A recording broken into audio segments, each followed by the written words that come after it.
Hi යාළුවනේ, අද මං අරගෙන ආවා කූල් වෙන්න පුළුවන් රෙසිපි එකක්. මේ රස්න කාලට හොඳට ගැලපෙන රෙසිපි එකක් තමයි මේක. මැංගෝ සාගා. මුලින්ම ජෙලි ටික සෙට් වෙන්න හදාගෙන ඊට පස්සේ ඒක මේ වගේ කොටු හැඩයට කපා ගන්න ඕනේ. මං ගත්තේ මෝටකි ජෙලි එක. මං දන්නේ ඇයි කියලා ඒක නම් දානකොට ඔක්කොම දිය වුණා. ඊට පස්සේ අබ ගෙඩි හොඳට සෝදලා අරගෙන ලස්සනට කොටු හැඩයට කපා ගන්නවා.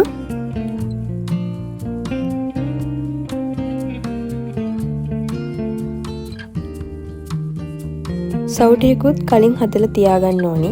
ඊට පස්සේ වාජනයක් අරගෙන අපි කපාගත්ත අබ කෑල් ටික දාගන්නවා. ඊට පස්සේ සවු කපාගත්ත ජෙලි ටික ඒ විදිහට එකතු කරගන්නවා.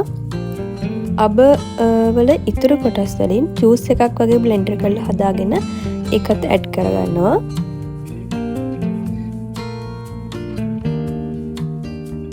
ඊට පස්සේ ෆ්‍රෙෂ් මිල්ක් දාගන්නවා. ගොඩක් උකුවට ඕන නම් ෆ්‍රෙෂ් මිල්ක් අඩුවෙන් දාගන්න පුළුවන්. ඊට පස්සේ ලුණු සීනි ගානට දාගන්න තියෙන්නේ. අයිස් කැට ටිකකුත් දාලා ඔක්කොම හොඳට මික්ස් කරගෙන රස බලන්න. මේ ගොඩක් රසට ආවා. මේ වගේ රස්නේ කාලයකට ගොඩක් හොඳ ඩ්‍රින්ක් එකක්.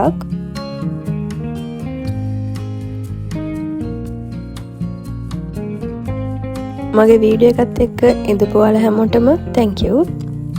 මේ වගේ රෙසිපි වීඩියෝස් මම දිගටම ගේන බලාපොරොත්තු වෙමින් ඉන්නවා. ඉතින් ඔයාලා ආසයි නම් මගේ channel එක subscribe කරලා bell icon එක click කරලා තියාගන්න. එතකොට මම වීඩියෝ එකක් දාපු ගමන් ඔයගොල්ලන්ට බලන්න පුළුවන්.